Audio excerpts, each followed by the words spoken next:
जय श्री राम दोस्तों, जय हनुमान। कैसे हो आप सब लोग? क्या आपको भी माता की शक्ति प्राप्त हो गई है? क्या माँ ने भी आपको अपनी योगिनी शक्ति प्रदान की है? कैसे जानेंगे आपके साथ भी माता की योगिनी शक्तियाँ चल रही हैं? माँ की कृपा आपके ऊपर पड़ चुकी है। काफ़ी बच्चे कमेंट में पूछते हैं, क्या गुरुजी हमारे साथ माता की शक्ति चल रही है?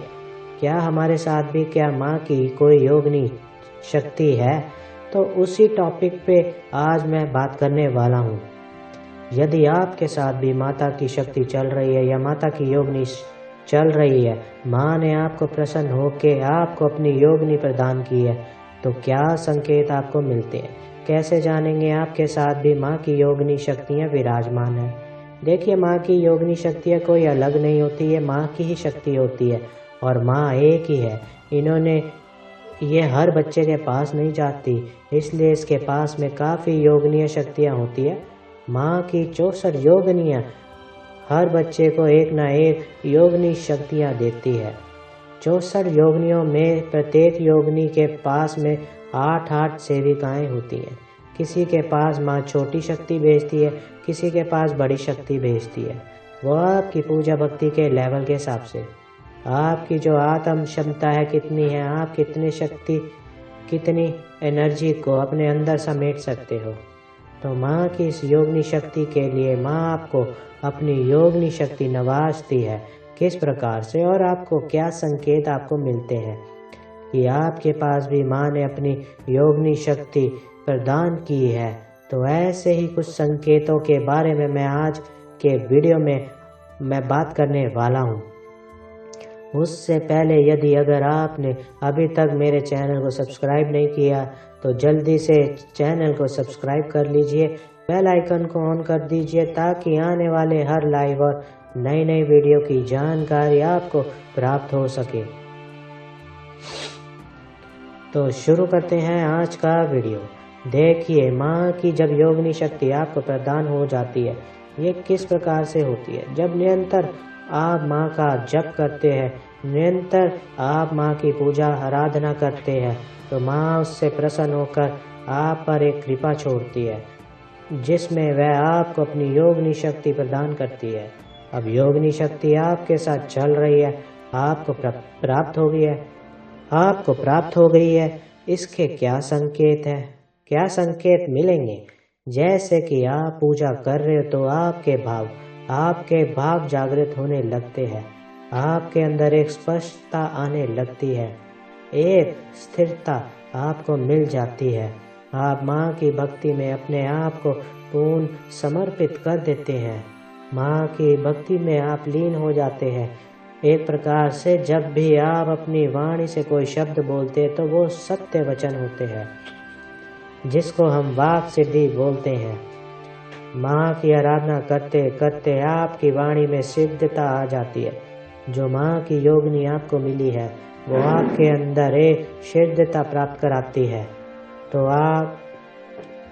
तो जब भी आपने किसी के साथ बोला, ये मान के चलिए कि आपने बोला कि जैसे कि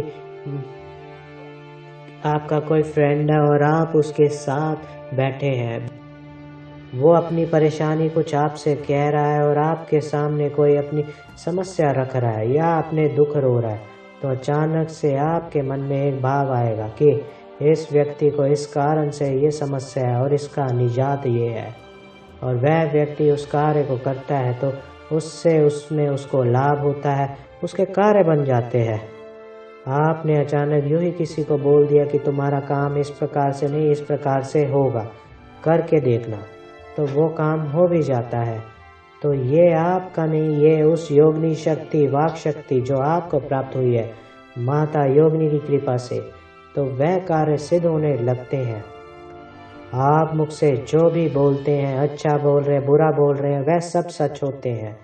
तो हमेशा जब भी अपनी पूजा, जब आपके पास में सिद्धता प्राप्त हो जाए तो वाणी से जो भी निकालिए, इसलिए कहा जाता है कि सोच समझ के शब्द निकालें, ना मालूम कौन से शब्द माँ की योगिनी शक्ति के शब्द मिल कर के आपके मुख से निकल रहे हैं। तो कभी भी किसी के गलत वचन ना करें। अपने मुख से हो सके तो उतना लोगों के लिए अच्छे ही वचन करें, तो वाणी वो सिद्ध हो जाती है। आप जो भी बोलते हैं वो सब काम होने लगते हैं।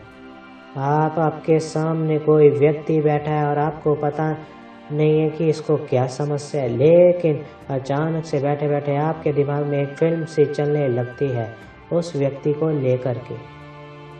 आप उसके बारे में अपने आप आपके मन से भाव जागने लगते हैं। आप उसको जो जो बोलते हैं वो सत्य बताता है। हाँ ऐसा होता है, हाँ ये है, हाँ ये चीज़ है। तो ये योगिनी शक्ति की कृपा है। इससे जानते हैं कि वहाँ की योगिनी शक्ति आपके साथ और वो ये चीज़ आपको स्पष्ट कर रहे हैं। तो पर्याप्त मात्रा में आप उनके बारे में सभी जानकारी दे पाते हैं और उसका हल भी आपके अंदर से जागता है। आप उसको उसका हल भी बताते हैं और वो व्यक्ति करता है और उसका समाधान भी होता है।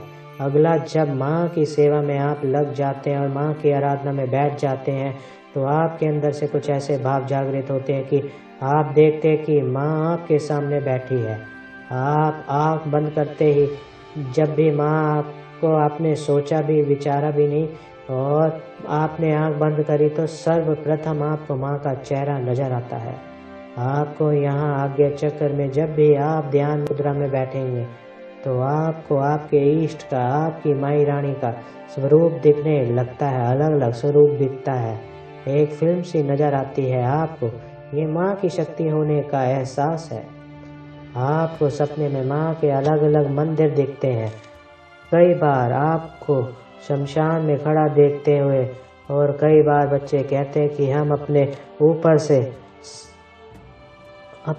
से जो है सपने में सवारी खेलते हुए देख रहे हैं। सपने में हमारी ऊपर सवारी खेल रही है, तो ये भी इस बात का संकेत है कि माँ की योगिनी शक्ति आपके अंदर, आपके भीतर विराजमान है, जो इस प्रकार के सपने आपको दिखा रही है। शमशान की माँ रानी है जो आपको अधिकतर शमशान के चिताओं की, मुर्दों की, इनके दर्शन होते हैं सपने में माँ शमशान काली के दर्शन आप करते हैं। माँ के अलग अलग विचित्र रूपों को आप देखने लगते हैं। आप जब पूजा करने बैठते हैं तो आपने पूजा भक्ति में इतने लीन हो जाते हैं कि आपका वहाँ से उठने का मन ही नहीं करता। कई बार बच्चे कहते हैं कि एक माला करने के बाद भी हमने एक का संकल्प ले रखा है और उसके बाद हमें ऐसा लगता है कि हम उठे ही ना, और यहाँ से हम निरंतर और जप करते रहे, आगे बढ़ते रहे अपनी पूजा आराधना में, हम वहाँ से हटे ना। तो ये भी माता की ऊर्जा के अंदर समाहित होने के कुछ संकेत है। दूसरा, जब भी आप माँ के सामने बैठेंगे, आप माँ की फोटो को निहारेंगे तो आपको ऐसा लगेगा माँ ने पलक झपकाई, माँ ने आपको कुछ इशारा किया। कभी ऐसा लगेगा कि माँ क्रोध में आपको देख रही है, कभी ऐसा लगेगा माँ बिल्कुल आपको ममतामय रूप में आपको देख रही है। तो ये भी संकेत है कि वहाँ पर आपकी योगिनी शक्ति विराजमान है, जो माँ की प्रतिमा से आपको कुछ माँ के झलके दिखा रही है। अगला, जब भी आप मंत्र आराधना कर रहे हो, पूजा पाठ कर रहे हो, तो उस बीच जब आप ध्यान मुद्रा में बैठते हैं और माँ से कुछ सवाल जब आप करते हैं, अपने लिए आप बोलते हो कि माँ मुझे आज यहाँ जाना है, माँ मुझे आज ये काम करना है, माँ मेरा ये कार्य नहीं हो रहा है, माँ इस काम में मेरा कोई अड़चन आ रहा है, किस प्रकार से आ रही है, क्यों आ रही है, इसका समाधान क्या है। तो आपके भीतर से एक आवाज़ आती है जिसको तीसरी आवाज़ बोलते हैं, जो माँ भगवती की होती है। तो उस आवाज़ में आपको उस समस्या के होने वाले कारण और उसके निजात का समाधान मिलता है आपके ही भाव से, और उसको आप करके भी देखते हो और वो कार्य उस प्रकार से हो जाता है। तो ये शक्तियों के संकेत होते हैं। शक्तियाँ जो आपके आभा मंडल में बैठकर के जो आपको स्पष्ट कराती है चीज़ों को, आपके सामने वह हर चीज़ प्रत्यक्ष रूप में आपके सामने ला करके खड़ी कर देती है, उन विपदाओं से निकालने के हल भी आपको दे देती है। तो ये सारी शक्तियाँ, ये सारी ऊर्जाएं जो आपके भीतर समाई है, ये आपको एक एक करके नए मार्ग दिखाती है, आपके पट खोल देती है।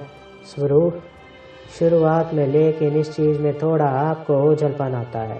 ये ओझलपन आपके मेडिटेशन, आप जितना ज़्यादा जप करेंगे, जितना ज़्यादा आप माँ की आराधना में बैठेंगे, जितना उनके समर्पित में लीन हो जाएंगे, जितना उनके आप चरणों में आप अपने आप को समर्पित कर देंगे, उतने ही ये चीज़ें आपकी क्लियर होने लगेगी, आपको सब चीज़ें स्पष्ट होने लगेगी।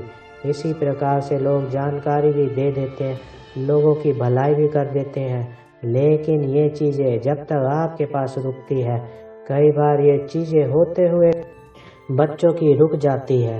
ये रुक क्यों जाती है? जब आपको इन सब चीज़ों का अहंकार आ जाता है, जब आप घमंड करने लग जाते हैं कि इस चीज़ का कि भाई मैं तो ये चीज़ कर लेता हूँ, मेरे पास तो ये कृपा हो गई, मेरे साथ तो माँ भगवती चल रही है, अब क्या मैं तो राजा हो गया। तो इस प्रकार का घमंड अगर आपके अंदर आ जाता है तो माँ इन शक्तियों को छीन भी लेती है, तो ये तत्काल उन शक्तियों को रोक देती है। क्योंकि कई बच्चे बोलते हैं, पहले हम सबके बारे में जानकारी दे देता था, पहले मैं ये सारी जानकारी बता देता था, पहले हम सबके बारे में बताते थे, अब नहीं बता पा रहे, हमारी शक्तियाँ रुक गई। कारण क्या है? तो यही कारण होता है कि जब आपके अंदर आपके आभा मंडल जब खराब होने लगता है, जब आपके अंदर ये गलत विचार आने लगते हैं, जब आपको अपनी शक्तियों का गमन होने लगता है, अपने विचार धारणों का जब आपको अहंकार आ जाता है, तो उस समय ये शक्तियाँ स्वयं माँ भगवती अपनी वापस बुला लेती है। तो आपकी ये सब चीज़ें रुक जाती है। तो कभी भी शक्तियाँ आने पर कभी भी किसी चीज़ का घमंड ना करें। ये सारे संकेत मिलते हैं कि आपको शक्ति प्राप्त हो चुकी है, आपके साथ माँ की ऊर्जा चलने लगी है। यदि आपके साथ भी ऐसा हो रहा है और यदि होने के बाद भी रुक गया, तो यही सारे कारण हैं जिनके कारण आपके साथ ऐसा हुआ है। तो अपनी गलतियों को सुधार लीजिए, माँ के आगे नाक रगड़ कर माफ़ी मांगिए और पूर्ण माँ के चरणों में फिर से समर्पित हो जाइए। आपको पुनः ही आपकी शक्ति प्राप्त होगी। तो ये सभी जानकारी माँ की शक्ति, माँ की योगिनी आपको प्राप्त होने गई। तो ये संकेत सभी आपके साथ अगर हो रहे हैं तो आपको भी माँ की शक्ति प्राप्त है। तो आज के वीडियो में इतना ही। आशा करता हूँ कि वीडियो में इसके माध्यम से आपको एक और नई जानकारी प्राप्त हुई होगी। मिलते हैं आपको नेक्स्ट वीडियो में ऐसे ही और अधिक जानकारियों के साथ। तब तक के लिए सभी को जय श्री राम दोस्तों, जय हनुमान।